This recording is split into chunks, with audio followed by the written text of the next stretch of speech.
James Edward Crawford, a retired police lieutenant from the city of Detroit.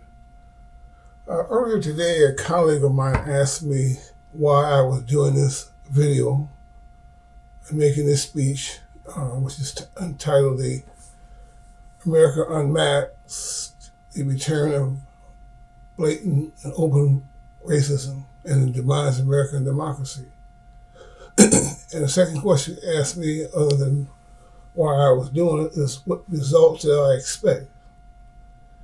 The quick and simple answer is that American democracy, as we have known it for the past 250 years, is in serious trouble and could very well be a thing of the past after the 2022 elections. And I just couldn't sit by and do nothing and watch it happen. What I'm expecting this speech to do is to reach as many people as I can, million if I can, let them know what's going on.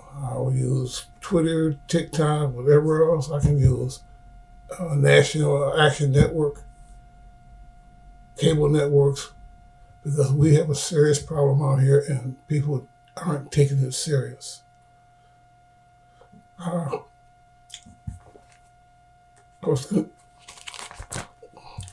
our goal is to deliver this message in such a manner and with such details and reminders that will motivate people to get involved and to share this video with family and friends, and hope they do the same thing.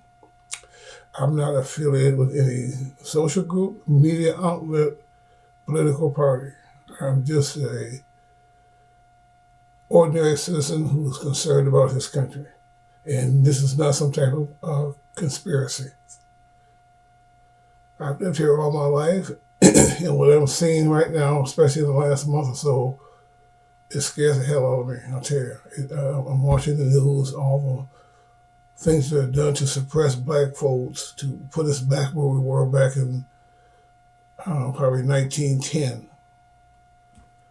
There are two very active forces out here right now trying to make both of these things happen: the demise of America and the return of blatant racism. One is politically motivated, the other one is violently motivated. They have an agenda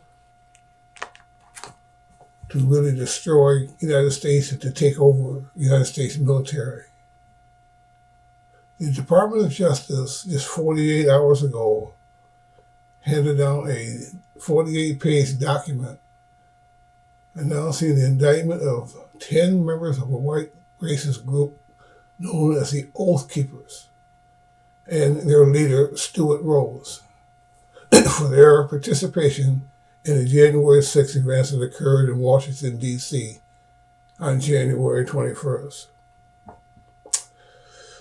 Emails and messages, text messages from the Oath Keepers seized by the DOJ detail a violent plan of attack that was going to be carried out on January 6th and had the Vice President of the United States not overturn the election like they wanted him to do. All this happened over a year ago, so I'm not going to fill you in with all the details of what happened. But I do want to keep fresh in your mind that their intent that day and their intent still today are to keep this country in chaos. Also, one of them was literally going to hang the Vice President of the United States on a gallows they hooked up in front of the Capitol building for everybody to see. There was a noose hanging from that gallows. Now just think about that for a minute. They were going to hang the Vice President, acting Vice President, living Vice President of the United States, because he would not do what they wanted him to do. And also there were other people inside that building, congressmen, senators. They were going to injure and kill them. They talked about it.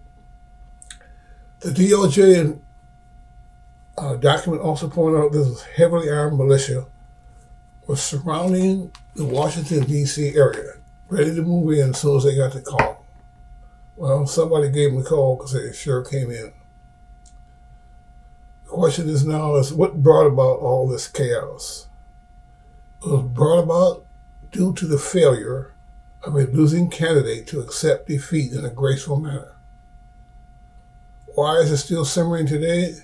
It's because neither he nor his followers will let this thing go.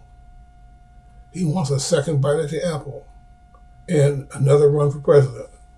He is not used to losing, especially the presidency, which is the greatest catch of his life. So now we're back to where we were 1 year ago, with one big difference.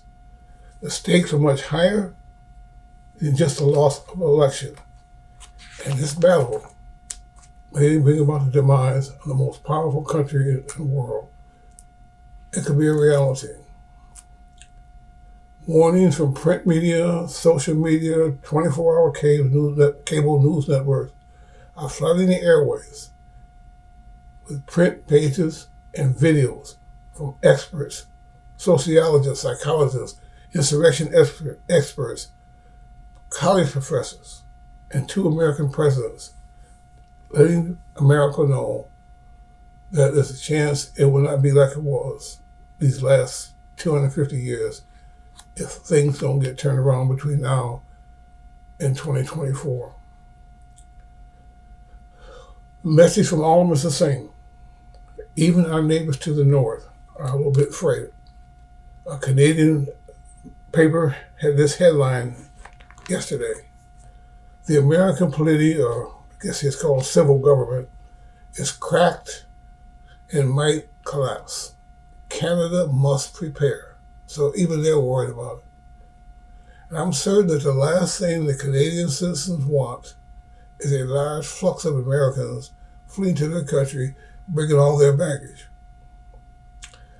America, you cannot continue to bury your head and pretend that January 6th cannot happen again. We didn't think it was going to happen the first time, but it did.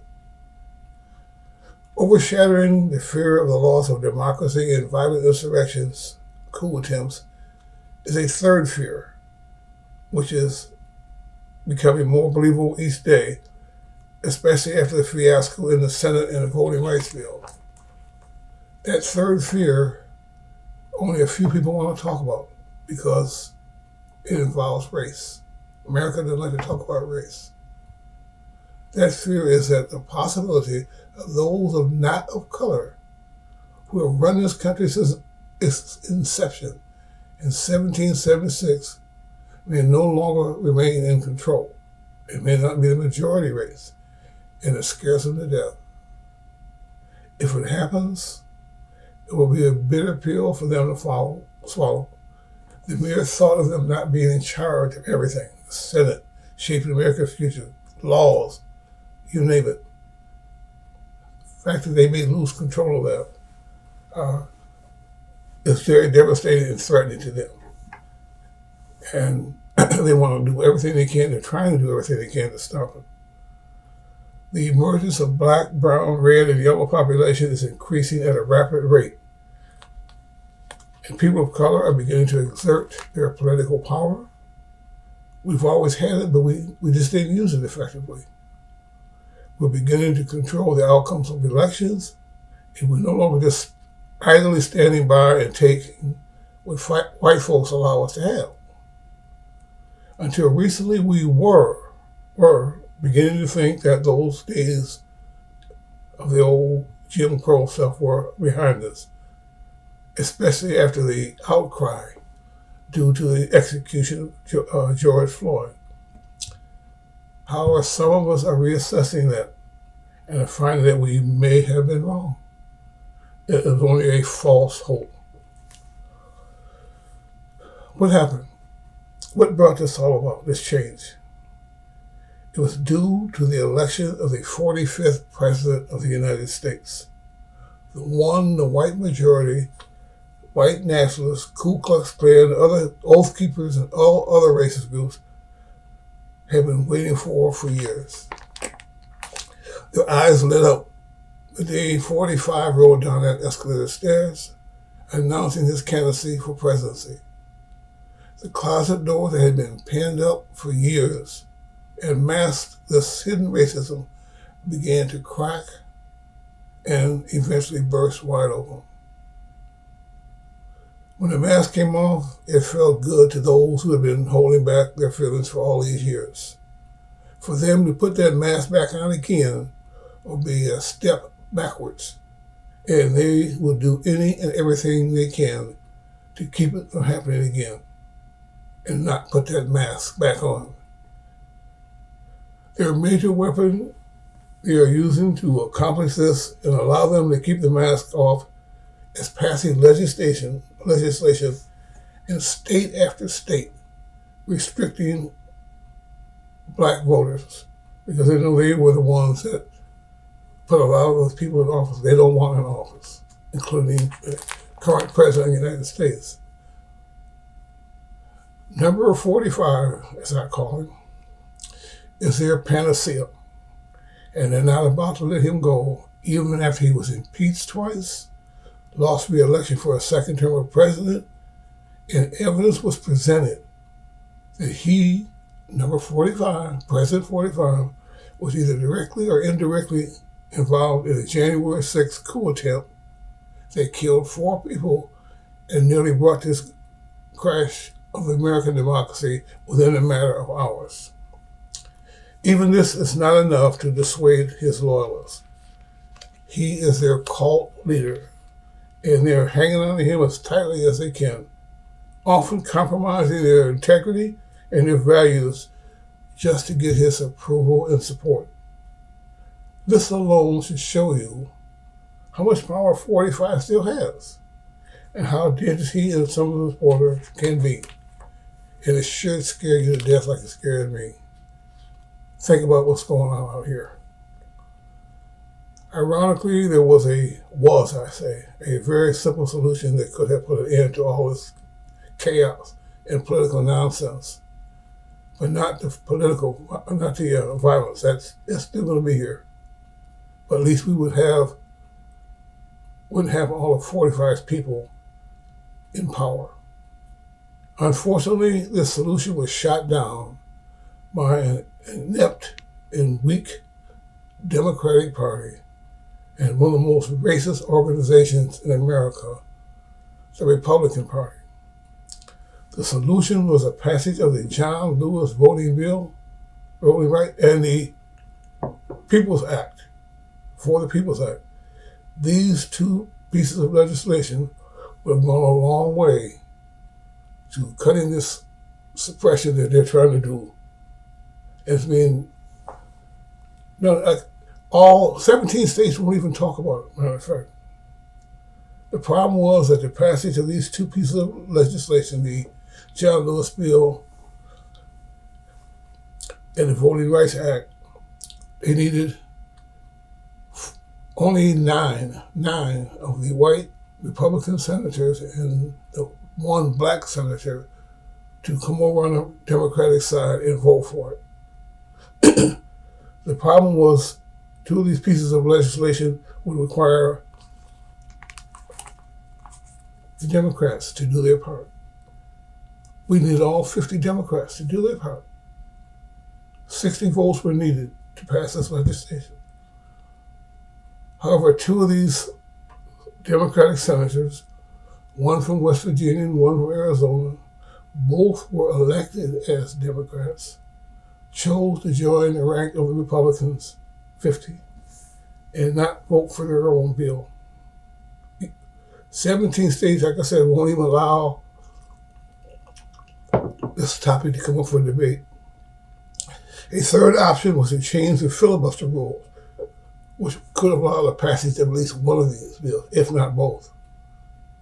Neither party would allow this to happen either. This shows American racism at its height, and why it is a constant cry from black people that it's all about the race. They say it's not. One of the reasons the white majority's determination to suppress the black vote is so strong is because they know where we were once and where we are now. And they might end up in the same place.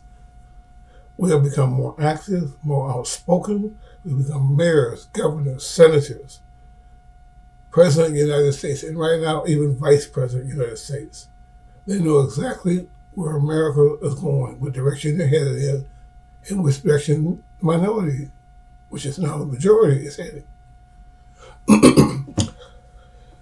There's a Roman statesman by the name of Marcus Cicero, and I love this quote. He said, "To be ignorant of what happened before you were born is to ever be a child."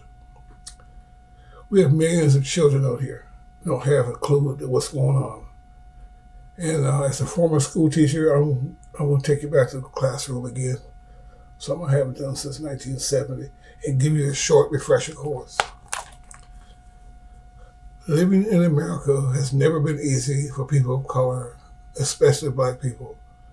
For this current generation, reading about our accomplishments in textbooks does not paint a true picture of our contributions and why we are fighting so hard today to keep what we have earned through our blood, sweat, and tears.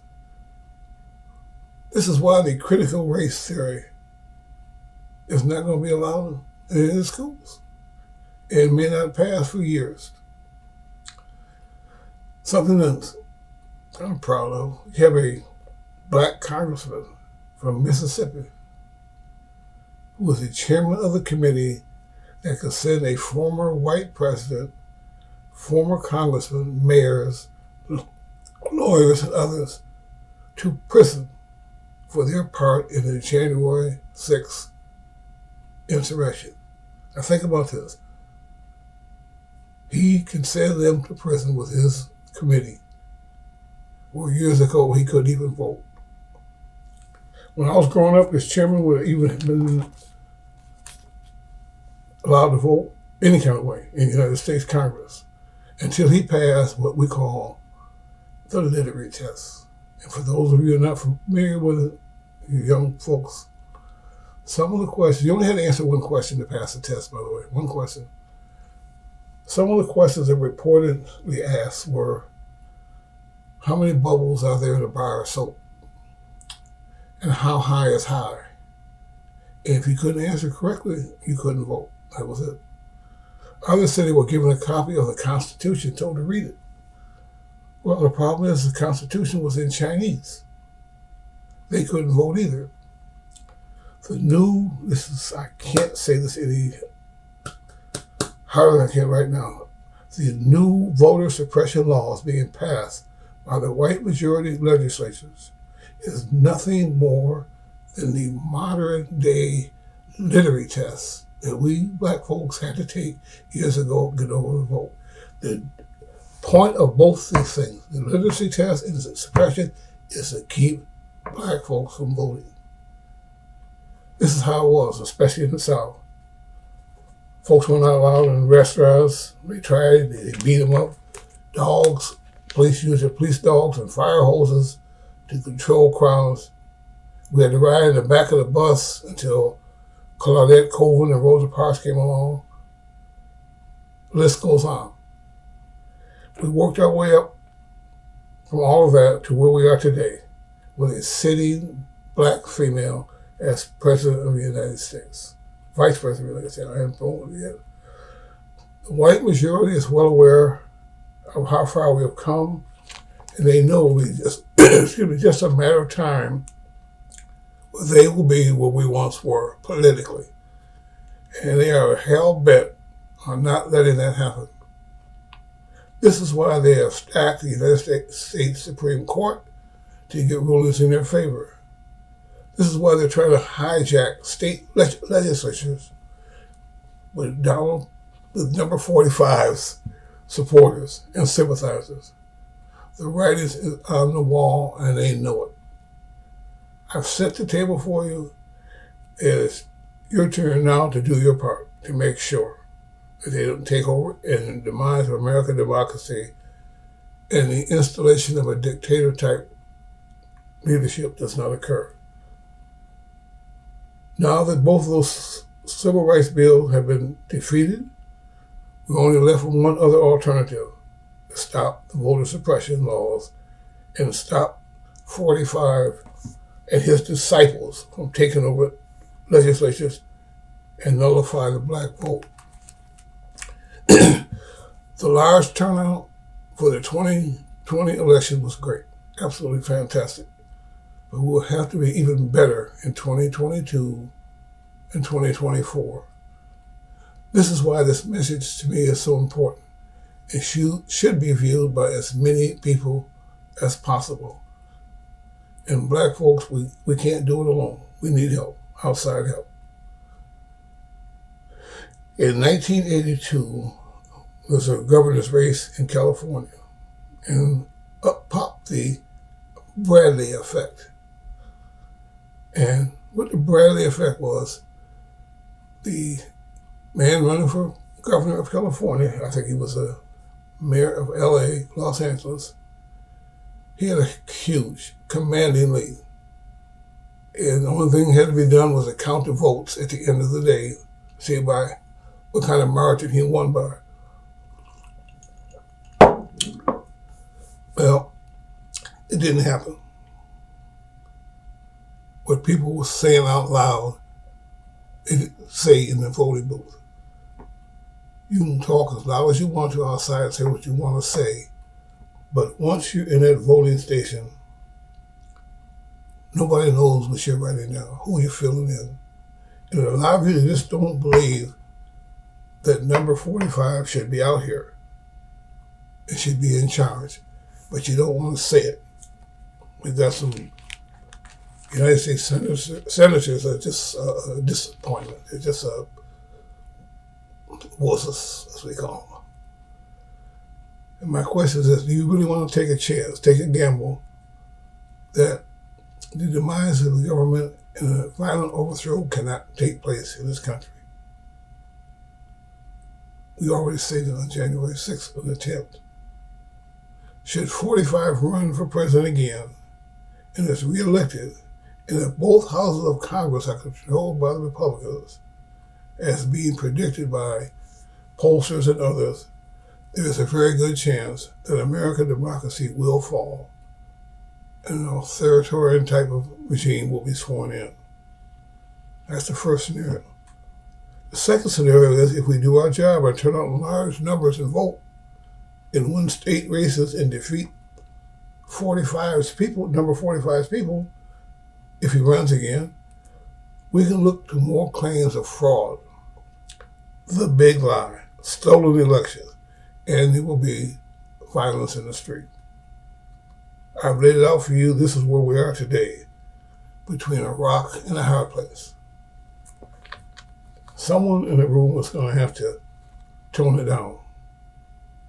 It's things going too hard. Somebody has to blink to make this happen. I survived the 1967 Detroit riot, the 5 most violent days in American history. 43 people were killed, 1,100 injured, 7,000 arrested, and 2,500 businesses were burned and looted. I witnessed tanks, big old, huge tanks, rolling down the streets of Detroit, carrying United States soldiers and National Guardsmen, and a bevy of state and local law enforcement officers. They were pulling over cars, searching occupants, and, it wasn't a very gentle manner. I saw bullet holes in cars parked along Davidson and Dexter Avenues on Linwood Street, and bullet holes on the buildings, apartment buildings below the window, where snipers had fired at the occupying force and they fired back. It was a frightening experience. Riots then spread to nearly a dozen other U.S. cities. These cities were literally on fire. I never want to go through that again or see America go through that again. But it is on the horizon. And odds are high that it could happen again unless you step in and do your part. If there is a second riot, there will be more violence and dead there than the first. And we, in the black community, will be outmanned and outgunned. Once the first shot is fired, it's game over, lights out. All hell will break loose.